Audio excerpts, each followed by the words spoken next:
Hello, welcome to More Faith with Kisha. My first name is Kisha and my last name is Moore. And on this channel, we talk all things, most things, faith. I love to give my faith testimonies to motivate, inspire, and to encourage you to keep the faith in your dreams, your goals, your purpose, your aspirations, whatever it is that your heart desires.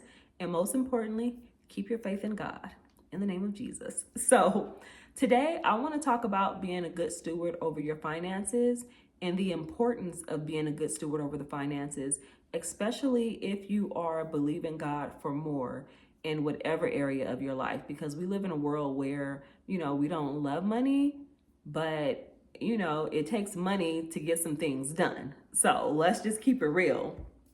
So I got my first job at 16 years old, right? The first thing I did when I got my first paycheck, I went shopping, went to the mall, spent the whole paycheck. I probably spent most of it. I probably saved like maybe $20 or $40 to get me through the next few weeks for like lunch money or bus fare, something like that. And it was just like a bad habit that I started at 16. When I received my first job, it was like I wasn't being a good steward over my finances. And then as the years just went on, as I got older, I continued those bad habits of not really budgeting, not properly planning, just not being a good steward over my finances. But one of the things I did do, like I always paid my bills. Like I didn't go shopping before paying my bills. So I never spent my bills money on like clothes, shoes, or things of that sort. So that was one good thing, but I wasn't setting money aside for the future. I wasn't planning for a rainy day, an emergency fund. Like those were things that I wasn't doing. And I thought that, when you get your paycheck, once you pay your bills, whatever you have left, that's just fun money. But that wasn't the case, and it should never be the case. God started to speak to me when I was in my 30s and teach me about the importance of being a good steward over my finances. I wanted to purchase a home, right? And purchasing a home, you need to save your down payment. You need to set money aside if there's an emergency, repairs and anything that comes along with that. And I remember I just wanted it. I was like, God, I really want to purchase a home. Like, show me what I need to do. And I was making good money, but I didn't really have anything to show for it. I just had a closet full of clothes and shoes that I never wore and that depreciated. So I was in a position now where it was like, God, I want assets. I want things that would appreciate and not depreciate. So God started to just speak to me and teach me, as I prayed, started and also teaching me through other people. So I would hear other testimonies, examples of how God used other people or just their story of how they transformed their lives financially through making different decisions. So I was just praying and God just started just like teaching me and showing me, what it is that I needed to do with my finances. So one of the things was I had a car payment, and then I was probably about to make my last car payment. And my first thought was, after I make this car payment, it's time to upgrade to a newer and better car. But because, I thought that's what you did. You pay off your car. Now you get a newer one. You get a more upscale, fancy, luxury car, But I remember I was talking to a friend. God will always send somebody in your life to speak to you through him, however he wants to use. Like he's always going to answer. So I remember I was talking to a friend, and I'm not going to say this friend's name, but he was just, telling me how he got into real estate and what he did. So he wanted to buy a car, right? He had been driving the same car for a long time, and one of his parents ended up giving him a certain amount of money to put down on a car. And he was like, okay, now I have the money, for a car. But he was speaking to someone at his job. He worked in the medical field, and he was speaking to like this older gentleman who was like Indian. And the guy was like rich. And my friend was like, well, why do you still work here if you're rich? And the Indian guy, and I don't know his name, so I'm just referring to him as an Indian guy. He was a nice gentleman in the name of Jesus, all right? So he just started telling him about how he got into real estate And the reason he still worked at the job because of the benefits, and he wasn't even working full time. He was working probably like a few days a week. And you know, if you have to pay out of pocket for insurance and benefits, like it can be very expensive. So he just kept the job so that you know, he didn't have to pay for the benefits and things like that, and he got the retirement and all the perks that can sometimes come with working for someone else. However, he was heavily into real estate. He invested all his money into real estate. You know, he made money, so he started teaching my friend about investing and, you know, what it took to invest, how much you need, rental property. He started teaching him. So instead of my friend taking that money that his parent gave him to put on a down payment on on a car, he actually took the down payment that was supposed to be for a car and he purchased his first investment property, right? So he purchased his first investment property. That led into a second investment property, a third investment property, a fourth investment property, and a fifth investment property. So once he got 5 investment properties, then all the residual income that comes with rental properties, he was able to buy the dream car that he always wanted.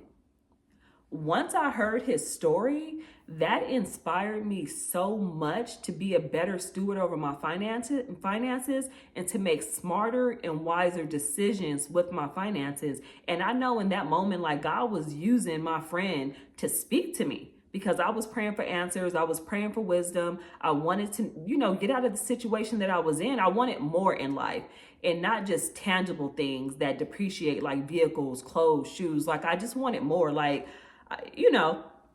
So I decided at that time, I was like, you know what? I'm going to keep the car that I have because, for one, the car wasn't that old. It was probably like 7 years old. That's not old for a car. It's a Toyota, perfect condition. I was the first owner, runs perfectly smoothly, like no issues. There was really no reason for me to go and purchase a new car. So I shifted my way of thinking, and instead of, you know, just splurging on things, I started to set money aside to purchase my first home. And I went from not having any money to purchase a home, no down payment, to a year later having more than enough to purchase my first home, right? So being a good steward over your finances, like if you're believing God for more and you want more in your life, like, can you handle the dollar that you're receiving? Can you handle $5? Can you handle $10? Like, what decisions are you making with what you have now? That's going to determine, you know, how much more God will bless you in the future. If you want God to give you more, but you can't even handle what he's given you, like, tell me where that makes sense. And then also me just being a believer and a Christian, like, I know there's a lot of people out there talking about sow a seed, God is going to do this, sow a seed, God is going to do that, sow 1,000. I don't listen to any of that. I don't believe any of that. But what I do with my finances, I am a faithful tither till this day. Even when I wasn't a good steward over my finances, I was still tithing.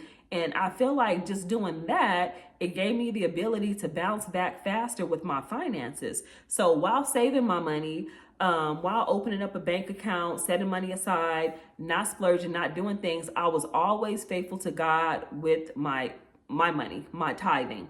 So tithing, giving to your local church, wherever you know you are. And I'm not trying to influence you, like saying if you do this and that, God is going to bless you. Because keep in mind, I was still doing it. I was still tithing. I was still giving, but I wasn't in a position where I wanted to be financially because I was still making bad decisions with my money. I was still doing stupid things with my money. I was still not a good steward over my money. So even people who are not tithing, sometimes you may see them appear to be prosperous or whatever, you know, but they are following principles of being a good steward over your finances. And I believe that if you are a child of God, if you're following the principles, but you're also a tither, that is more of a chance for God to just increase your finances and bless you with more.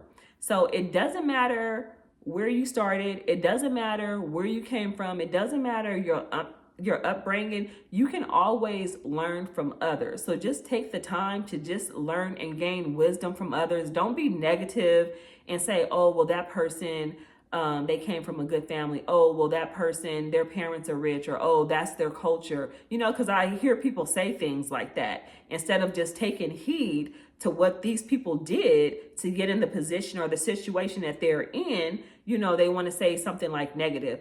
I don't believe in any of that. I'm a person, like, if I want to do something, if I want something, like, I'm going to do my research. I'm going to talk to those who are in the position that I would like to be in. That's why it's always good to have people that are smarter than you in certain areas that you can learn from. Don't always try to be the smartest person in the room. So, sorry if I'm all over the place, but I'm just saying. So yeah, just be a good steward over your finances. Start with where you are. Just pray and just ask God, like, God, help me. I'm not good with saving. I'm not good in this area. Or even if you feel like you don't make enough money to save, just pray for God to put you in a position where you can make more money. And when you are making money, don't spend more money. A lot of times we mess up where, when our finances increase, we actually increase our bills. So we're still back at square one. So start to make smarter decisions, wiser decisions, do the work, do the research, pray. Don't put yourself in positions where you're going to be spending money. Like right now, I'm in a season of no spending unless it's a necessity, but I don't go to the mall anymore. Because if I go to the mall, I'm going to see something that's on sale, and I love a good sale. If something is on sale, I have a hard time with passing it up. So now it's just like, don't go to the mall. Don't put yourself in positions where it's going to tip you, right, to do things that you're trying to move away from. So I just want to encourage you to be a good steward over your finances. Don't be hard on yourself. Just start with where you are. And let me just, one thing. At 20 years old, I had the dream of purchasing a home, a townhome or whatever. I wanted it to be a certain amount of bedrooms. I wanted it to look a certain way.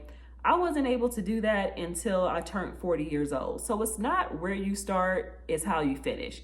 So even if you're 50, 60, 70 years old, like if you're living right now, you can start right now with where you are. God can still bless you. You can still make those dreams come true. So don't give up. Don't be hard on yourself. Just, start with where you are. All right. Keep the faith. God bless. Bye.